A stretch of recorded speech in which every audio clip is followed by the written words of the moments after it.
നമസ്കാരം. സോഡിയാക് മീഡിയയിലേക്ക് എല്ലാ പ്രേക്ഷകർക്കും സ്വാഗതം. ഒരു പുതിയ വർഷം തുടങ്ങുകയാണ്. പുതിയ വർഷത്തിലെ ആദ്യ മാസമാണ്. മൂലനക്ഷത്രക്കാരെ സംബന്ധിച്ചിടത്തോളം ഈ മാസത്തിൽ നല്ല അനുകൂലമായിരിക്കുന്ന ഗുണഫലങ്ങൾ അനുഭവിക്കാനായിട്ട് യോഗമുള്ള ഒരു മാസമാണ്. കാരണം 5ാം ഭാവത്തിൽ സർവേശ്വരകാരകനായിരിക്കുന്ന വ്യാഴം സഞ്ചരിക്കുന്നു. 3ാം ഭാവത്തിൽ ഇഷ്ടസ്ഥാനത്താണ് ശനി സഞ്ചരിക്കുന്നത്. അതേപോലെ തന്നെ 17-ാം തീയതിക്ക് ശേഷം ചന്ദ്രലഗ്നത്തിലേക്ക് ശുക്രന് സാന്നിധ്യമുണ്ടാകും. അപ്പോൾ എല്ലാം കൊണ്ടും അനുകൂലമായിരിക്കുന്ന ഗുണഫലങ്ങൾ അനുഭവിക്കാനായിട്ട് യോഗമുള്ള മാസമായത് കാരണം കൊണ്ട് ഈ മാസത്തിൽ അത്യാവശ്യം സാമ്പത്തികമായിരിക്കുന്ന നേട്ടങ്ങൾ ഉണ്ടാകാനും എല്ലാ ബാധ്യതകളും തീർത്ത് 10 രൂപ മിച്ചം കൈവശം വയ്ക്കാനും യോഗമുള്ള ഒരു മാസമാണ്. മാത്രമല്ല 2024 പൊതുവെ അനുകൂലമായിരിക്കുന്ന ഗുണഫലങ്ങൾ അനുഭവിക്കാൻ തന്നെയാണ് മൂലനക്ഷത്രക്കാർക്ക് യോഗം കാണുന്നത്. അതിൽ തന്നെ ജനുവരി മാസത്തിൽ ഏറ്റവും നല്ല അനുകൂലമായിരിക്കുന്ന ഗുണഫലങ്ങൾ ഉണ്ടാകാനായിട്ട് യോഗമുണ്ട്. എന്നാൽ ലഗ്നത്തിൽ നിൽക്കുന്ന ചൊവ്വ, 5ാം ഭാവാധിപതിയായിരിക്കുന്ന ചൊവ്വ ലഗ്നത്തിൽ ദുരിത ഭവനാധിപത്യം വഹിച്ച് നിൽക്കുന്നത് കൊണ്ട് എടുത്തുചാട്ടം, ദേഷ്യം, കലഹം, തലവേദന ഇങ്ങനെയുള്ള കുറേ പ്രശ്നങ്ങൾ ഉണ്ടാകാനുള്ള സാധ്യതയുണ്ട്. കണ്ണിനോ ചെവിക്കോ വേദന ഉണ്ടാകാനുള്ള സാധ്യത കൂടുതലാണ്.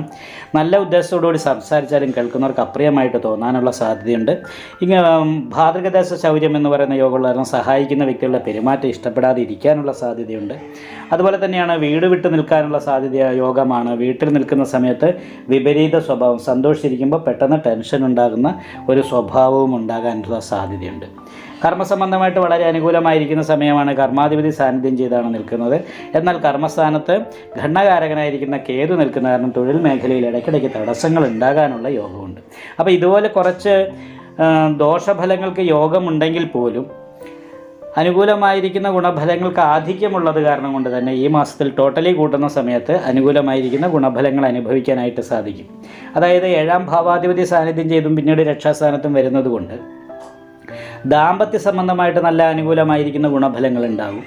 അതേപോലെ തന്നെ 5-7 ഭാവാധിപന്മാർ ഒരുമിച്ച് യോഗം ചെയ്ത് നിൽക്കുന്നത് കാരണം കൊണ്ട് പുതിയ പ്രേമബന്ധങ്ങൾ ഉണ്ടാകാനായിട്ട് യോഗമുണ്ട്. അതുകൊണ്ട് തന്നെ മാനസികമായിട്ട് സന്തോഷം അനുഭവിക്കാനായിട്ടും സുഖമനുഭവിക്കാനും യോഗമുണ്ടാകും. എന്നാൽ അവനവൻ്റേതായിരിക്കുന്ന ശ്രദ്ധക്കുറവ് കൊണ്ടുള്ള എടുത്തുചാട്ടം പോലെയുള്ള കാര്യങ്ങളും മനസ്സിൽ തോന്നുന്ന കാര്യങ്ങൾ ശ്രദ്ധ കൂടാതെ സംസാരിക്കുന്നതുകൊണ്ടുള്ള വിഷമങ്ങളും ഉണ്ടാകാതെ ഇരിക്കാനായിട്ട് പ്രത്യേകം ശ്രദ്ധിക്കണം. ചന്ദ്രലഗ്നാധിപതിയായിരിക്കുന്ന വ്യാഴൻ ലഗ്നത്തിൻ്റെ 5ാം ഭാവത്തിൽ പൂർവ്വപുണ്യസ്ഥാനത്ത് നിൽക്കുന്നത് കൊണ്ട് പൂർവ്വപുണ്യമായിരിക്കുന്ന ഗുണങ്ങളൊക്കെ അനുഭവിക്കാനായിട്ട് യോഗമുള്ള ഒരു മാസമാണ്. എന്നാൽ ഘടനകാരകനായിരിക്കുന്ന കേതു രാഹു 4ാം ഭാവത്തിൽ നിൽക്കുന്നത് കൊണ്ട് വീട് വിട്ട് നിൽക്കുമ്പോഴാണ് സുഖം കിട്ടാനുള്ള യോഗം കൂടുതലുള്ളത്. വീട്ടിൽ നിൽക്കുന്ന സമയത്ത് ദേഷ്യം, എടുത്തിയേട്ടം, സന്തോഷിച്ചിരിക്കുന്ന സമയത്ത് പെട്ടെന്ന് ടെൻഷൻ ഉണ്ടാകുക, ഇങ്ങനെയുള്ള കുറച്ച് നെഗറ്റീവായിട്ടുള്ള ഫലങ്ങൾ അനുഭവിക്കാനുള്ള സാധ്യത കൂടുതലാണ്.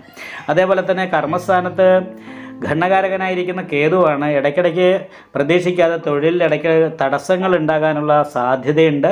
എന്നാൽ കർമാധിപതി സാന്നിധ്യം ചെയ്ത് നിവർത്തി സ്ഥാനാധിപത്യം വഹിച്ചുകൊണ്ട് നിൽക്കുന്നത് കൊണ്ട് തൊഴിലില്ലാത്തവരെ സംബന്ധിച്ചിടത്തോളം പുതിയ തൊഴിൽ കിട്ടാനായിട്ട് യോഗമുണ്ട്. തൊഴിലുള്ളവർക്ക് തൊഴിലിൽ നേതൃസ്ഥാനാധിപത്യം കിട്ടാനുള്ള യോഗമുണ്ട്. അതുപോലെയുള്ള ഗുണഫലങ്ങൾ അനുഭവിക്കാനുള്ള യോഗമുള്ളതിനോടൊപ്പം തന്നെ ഇടയ്ക്കിടയ്ക്ക് തൊഴിലിൽ തടസ്സങ്ങളും പ്രതിസന്ധികളും ഉണ്ടാകാനുള്ള സാധ്യതകളുമുണ്ട്. അപ്പോൾ ഇത് മനസ്സിലാക്കിക്കൊണ്ട് ശ്രദ്ധിച്ച് മുന്നോട്ട് പോയിട്ടുണ്ടെങ്കിൽ ഈ മാസത്തിൽ സാമ്പത്തികമായിരിക്കുന്ന നല്ല വർധനവിന് യോഗമുള്ള ഒരു മാസമാണ്. അതുകൊണ്ട് തന്നെ ദൈവാധീനം ഉള്ളത് കാരണം കൊണ്ടും അനിഷ്ടസ്ഥാനത്ത് നിൽക്കുന്ന സൂര്യന്, അതായത് ഭാഗ്യാധിപതി 2ാം ഭാവത്തിൽ നിൽക്കുമ്പോൾ ഭാഗ്യാധിഅഭിഷ്ട ഭാവേശോ പശുഭോ ഭാവപുഷ്ടികൾ എന്ന് പറയുന്ന യോഗം ഉള്ളതുകൊണ്ട് സാമ്പത്തികമായിരിക്കുന്ന രീതിയിൽ ഗുണമനുഭവിക്കാനും നല്ല രീതിയിൽ സംസാരം കൊണ്ട് നേട്ടങ്ങൾ ഉണ്ടാക്കാനും യോഗമുണ്ട്. എന്നാൽ 2ൽ നിൽക്കുന്ന സൂര്യൻ എടുത്തുചാടി സംസാരിക്കുന്ന രീതിയിലുള്ള ഫീല് മറ്റുള്ളവർക്ക് ഉണ്ടാക്കുകയും സാമ്പത്തികമായിരിക്കുന്ന പ്രതിസന്ധികൾ ഉണ്ടാക്കാനും സാധ്യതയുള്ളത് കാരണം കൊണ്ട് ശിവക്ഷേത്രത്തിൽ യഥാശക്തി വഴിപാട് ചെയ്യണം, ശനിദോഷത്തിന് പരിഹാരമായിക്കൊണ്ട്. അതേപോലെ തന്നെ 4ാം ഭാവത്തിൽ രാഹു നിൽക്കുന്നതുകൊണ്ട് ഭവന സംബന്ധമായിരിക്കുന്ന തടസ്സങ്ങൾ ഉണ്ടാകാതിരിക്കാൻ വേണ്ടിയിട്ട് നാഗപൂജ ചെയ്യുകയോ നവഗ്രഹ പൂജ ചെയ്യുന്ന ക്ഷേത്രത്തിൽ നവഗ്രഹ പൂജയും കേതുപൂജയും ചെയ്തുകൊണ്ട് മേൽപ്പറയപ്പെട്ട ദോഷത്തിന് പരിഹാരം വരുത്തുകയും ചെയ്താൽ ഈ മാസത്തിൽ വളരെ നല്ല സാമ്പത്തികമായ നേട്ടങ്ങൾ അനുഭവിക്കാൻ മൂലനക്ഷത്രക്കാർക്ക് സാധിക്കും. നിങ്ങൾക്ക് ഈ വീഡിയോ ഇഷ്ടപ്പെട്ടാൽ ലൈക്ക് ചെയ്യുക, നിങ്ങളുടെ അഭിപ്രായങ്ങൾ കമൻറ്റ് ചെയ്യാം. ജ്യോതിഷവുമായി ബന്ധപ്പെട്ട കൂടുതൽ കാര്യങ്ങൾ അറിയാൻ ഈ ചാനൽ സബ്സ്ക്രൈബ് ചെയ്യുക. ഞങ്ങളുടെ ഓൺലൈൻ കൺസൾട്ടൻസി നമ്പർ താഴെ ഡിസ്ക്രിപ്ഷൻ ബോക്സിൽ കൊടുത്തിട്ടുണ്ട്. ആവശ്യമുള്ളവർക്ക് കോൺടാക്റ്റ് ചെയ്യാവുന്നതാണ്.